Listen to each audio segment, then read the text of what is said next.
Beruntunglah mereka-mereka yang bisa mengelola setiap peristiwa menjadi bahan-bahan pertumbuhan spiritual. Dan merugilah mereka-mereka yang menghabiskan seluruh waktu dalam kehidupannya tanpa nilai, tanpa hikmah. Dari waktu ke waktu kedewasaan spiritualnya tidak pernah bertambah karena dia gagal mengelola setiap peristiwa menjadi bahan-bahan pertumbuhan spiritualnya. Mudah-mudahan kita semua sejak bangun tidur sampai kita istirahat setiap saat merasakan dengan penuh kesadaran betapa kasih sayang Allah yang diberikan kepada kita sangat luar biasa. Makin sadar, makin hidup dalam kesadaran, kita akan menemukan betapa kita ini tidak memiliki kekuatan apa-apa kecuali karena Dia Rabb al-Alamin yang senantiasa memelihara kita setiap detik, setiap saat tanpa ada jeda waktu membiarkan kita. Ketika tangan kita terluka, Allah langsung memerintahkan seluruh sel dalam tubuh kita melakukan suatu tindakan sehingga sel yang terkoyak kembali menyatu kembali dan dalam waktu yang singkat sembuh kembali. Kita tidak pernah merasakan bahwa sebetulnya di situ ada Rabb al-Alamin sedang bekerja. Lalu kita rasanya hanya obat merah saja yang menyebabkan itu menjadi sembuh. Jauh dari semua itu, obat merah hanya mensugesti kita saja. Tindakan awal supaya ada keyakinan pada diri kita untuk sembuh. Tapi keyakinan itu kemudian dijawab oleh Allah menjadi suatu kenyataan, yaitu yang disebut dengan kesembuhan. Tak bisa kita hitung satu persatu sejak kita bangun tidur sampai sekarang. Dan kita syukuri saat ini kita berada dalam keadaan sehat, penuh berkah. Karena ternyata sehat itu sangat-sangat mahal. Baru kita merasakan sehat itu mahal ketika kita harus mengeluarkan begitu banyak uang pada saat kita sakit. Oleh karena itu, kita pelihara Baitullah sejati yang ada dalam diri kita. Karena tubuh kita pada hakikatnya adalah Baitullah. Tubuh kita adalah rumahnya Tuhan. Tubuh kita adalah rumahnya Allah. Dan jangan sekali-kali kita mengotori tubuh kita, karena Allah pasti tidak akan ridho. Karena Allah menciptakan tubuh ini dengan satu tujuan, untuk menyampaikan sang jiwa yang terperangkap dalam tubuh ini sampai kepada Allah. Oleh karenanya mari kita rundukkan kepala kita sadari sepenuhnya betapa karunia Allah yang diberikan kepada kita sangat luar biasa. Kita sudah mulai bisa bersahabat dengan yang kita suka, kita juga mulai bersahabat dengan yang tidak kita suka. Sepanjang Allah suka itu terjadi pada diri kita, harus kita jadikan itu sahabat-sahabat pertumbuhan spiritual kita. Kita puji Allah bersama-sama membaca hamdalah. Alhamdulillahirabbil alamin. Salawat dan salam mari kita sanjungkan kehadiran baginda Rasulullah sallallahu alaihi wasallam. Seraya bersalawat padanya. Allahumma salli ala sayyidina Muhammad wa ala ali sayyidina Muhammad. Mari kita sertakan Allah ke dalam majelis ta'lim ini. Semoga Allah meridhoi, memberkahi segala ilmu yang akan kita sharingkan pada kesempatan yang penuh berkah ini. Jauh dari semua itu, semoga ilmu yang kita dapat menjadi ilmu yang bermanfaat, yang melapangkan dada dan mengantarkan kita untuk selalu bisa kasyaf, terbuka pandangan qalbu kita kepada Allah Subhanahu wa taala, seraya menyapa semuanya dengan cinta dan kelembutan dengan membaca basmalah. Bismillahirrahmanirrahim. Dari kajian-kajian kita yang sudah sedemikian banyak, pada akhirnya kita menemukan suatu pola. Pada akhirnya kebenaran itu akan muncul dengan sendirinya. Kebenaran itu akan berdiri dengan tegak dengan sendirinya.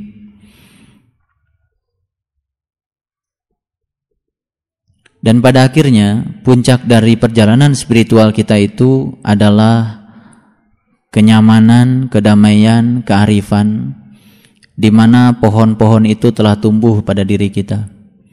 Pohon kesabaran, pohon kelapangan, pohon kebijakan, pohon kearifan, pohon cinta, pohon kasih sayang.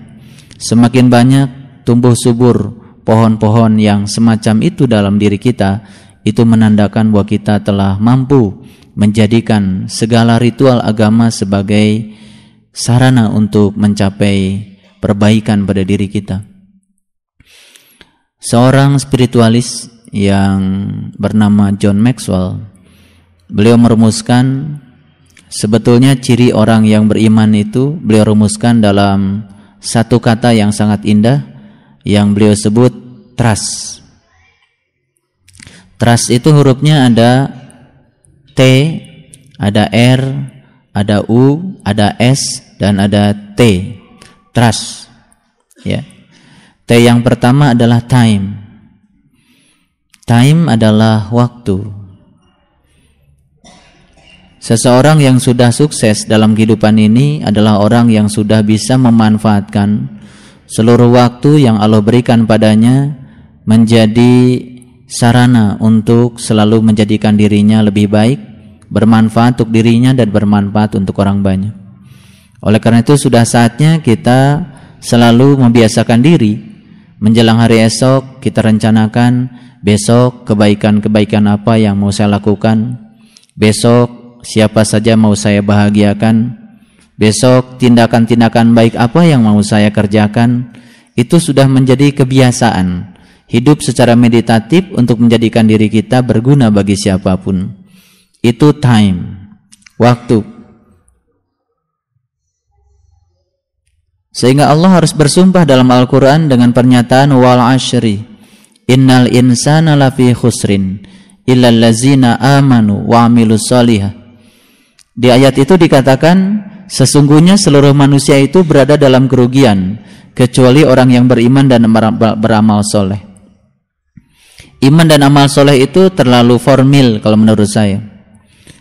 Bagi kita yang sudah mencapai tingkat kedewasaan tertentu, iman dan amal soleh sudah tidak lagi dilihat dari upacara keagamaan, tapi iman dan amal soleh dilihat dari banyaknya pohon-pohon yang tumbuh tadi. Pohon kebijakan, pohon kesabaran, pohon kelapangan, itu tandanya iman. Semoga waktu kita yang terus berjalan, di mana usia kita terus berkurang, jatah kehidupan kita semakin hari semakin sempit, tetapi sisa perjalanan usia kehidupan kita semakin hari semakin bernilai, sehingga pada akhirnya kita menjadi orang-orang yang husnul khatimah. Time. Time. Yang kedua adalah R. R itu adalah respect, penghargaan. Melatih diri kita untuk bisa menghargai siapapun tanpa syarat, itu merupakan suatu kedewasaan. Karena biasanya penghargaan kita lebih banyak didasarkan pada position. Kita menghargai orang karena posisinya. Kita menghargai orang karena ketinggiannya. Ketinggian yang dimaksud di sini adalah ketinggian duniawinya biasanya. Bagi orang-orang yang sudah tumbuh cinta dan kasih sayang pada dirinya, dia menghargai orang itu tidak berdasarkan apa-apa, unconditional, sudah terbebas dari segala syarat. Dia menghargai orang karena sudah tumbuh cinta dari dalam dirinya, karena dia menganggap orang lain juga bagian dari Allah, karena Allah meliputi segala manusia, meliputi dirinya dan orang lain, sehingga sudah sewajarnya dia menumbuhkan cinta dari dalam untuk bisa mencintai siapapun tanpa syarat, untuk bisa menghargai siapapun tanpa syarat. Itu adalah R. Mudah-mudahan kita sudah ada di level yang kedua ini. Yang ketiga adalah U. John Maxwell mengatakan U itu adalah unconditional positive regard. Unconditional positive regard. Rasa hormat positif yang tanpa syarat. Rasa hormat positif yang tanpa syarat. Luar biasa ketika kita sudah bisa menghormati siapapun, menghormati setiap orang tidak lagi didasarkan atas suka atau tidak suka. Menghargai orang bukan karena persoalan keyakinan, bukan persoalan baju, tapi dia bisa menghormati siapapun. Yang tua bisa menghormati yang muda bisa menghormati yang tua. Ketika rasa hormat ini sudah tumbuh, akan timbul toleransi. Dan ini penting ya, karena intoleransi menjadi sesuatu yang luar biasa sekarang ini. Toleransi menjadi barang mahal. Dan yang selanjutnya adalah S. S yang dimaksud oleh John Maxwell adalah sensitivity. Sensitivity, sensitif, memiliki sensitivitas yang tinggi. Sensitivitas yang dimaksud di sini bukan sensitivitas yang bersifat negatif. Kalau anak muda biasanya sensi banget kamu. Sensi biasanya orang mudah tersinggung, ini tidak bagus. Sensitivity yang dimaksud adalah kepedulian ketika melihat ada satu gelas bekas aqua tergeletak di depan kita, orang yang sudah sensitif itu tidak betah. Dia ambil dan dia buang ke tempat sampah. Ketika mau memarkir mobil, orang yang sensitif itu tidak egois. Dia pikirkan mobil saya menghalangi orang atau tidak. Itu sensitivity. Dan sensitivity ini menjadi sesuatu yang mahal ya. Karena kebanyakan sensitivitas kita itu menjadi hilang ketika kita memelihara ego. Sensitif. Orang yang sensitif itu tahu ya. Kalau orang lagi kebingungan, tidak punya beras, tidak ditanya punya beras atau tidak, dikasih saja. Sensitif. Kalau orang lagi kebingungan karena dia mau naik angkot, dia tahu kalau orang itu lagi kebingungan, kali aja nggak punya ongkos. Atau sudah naik angkot, seangkot dengan dia tidak pikirkan apa-apa, dia bayarin aja duluan tanpa ditanya. Itu sensitivity. Dan memang seperti inilah ya, jiwa yang seperti ini yang diajarkan Rasul. Akhlak yang seperti ini yang diajarkan Rasul. Jadi sudah bukan saatnya lagi kita membicarakan keimanan itu berdasarkan jumlah banyak sedikitnya ritual ibadah kita. Sudah saatnya kita mengekstrapolasi keimanan kita itu ke dalam kehidupan yang nyata. Jadi ukurannya seperti tadi, time, kemudian respect, unconditional positive regard, sensitivity, dan yang terakhir adalah T. John Maxwell mengatakan T ini adalah touch, sentuhan. Sentuhan tidak selalu beradu fisik ya. Sentuhan itu bisa senyuman, bisa pencerahan, bisa apa saja yang membuat orang lain menjadi nyaman. Jadi pantas kalau Rasul mengatakan berbahagialah seseorang yang rumahnya dirindukan tetangganya. Ini touch, ya, touch, sentuhan, sentuhan. Kita bisa merasakan orang yang sentuhannya lembut. Yang dimaksud dengan sentuhan lembut bukan sentuhan fisik saja, ya. Kadang-kadang saya cuma salaman kemudian menepuk-nepuk punggung sahabat kita, saudara kita, ternyata timbul semangat dan merasa bangga karena dia dimotivasi. Itu touch, ya. Nah ini harus dipelajari ya, harus dipelajari. Ternyata ketika kita mendidik anak juga perlu touch. Berdakwah juga perlu touch, ya. Jadi sentuhan ini penting ya. Ternyata ketika kita punya niat baik tapi touch-nya itu kurang baik, kadang-kadang tidak menjelma ya menjadi kenyataan niat baik kita.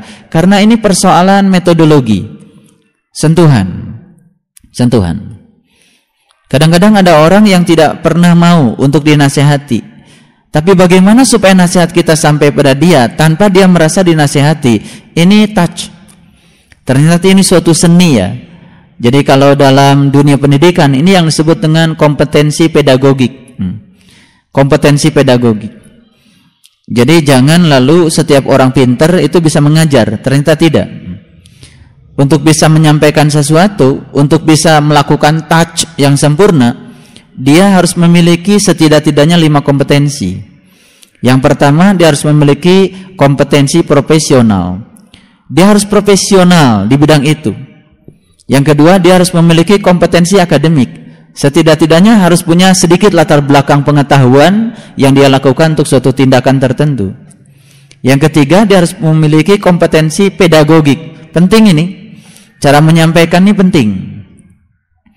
Ketika cara menyampaikannya keliru, salah, jadi kompetensi pedagogiknya tidak dimiliki oleh seseorang, touch-nya itu menjadi hilang. Makanya tidak semua orang yang ngerti Quran kemudian bisa menyampaikan Quran. Sama juga dengan tidak semua orang yang mengerti matematika bisa menjadi guru matematika. Tidak semua orang yang pintar fisika bisa menjadi guru fisika. Itu sebabnya pemerintah setuju ternyata guru itu merupakan suatu jabatan profesi. Artinya kalau orang itu tidak memiliki sertifikasi sebagai guru, tidak berhak mengajar. Kalau dia mengajar, memaksakan kehendak pada siswa, itu malpraktek.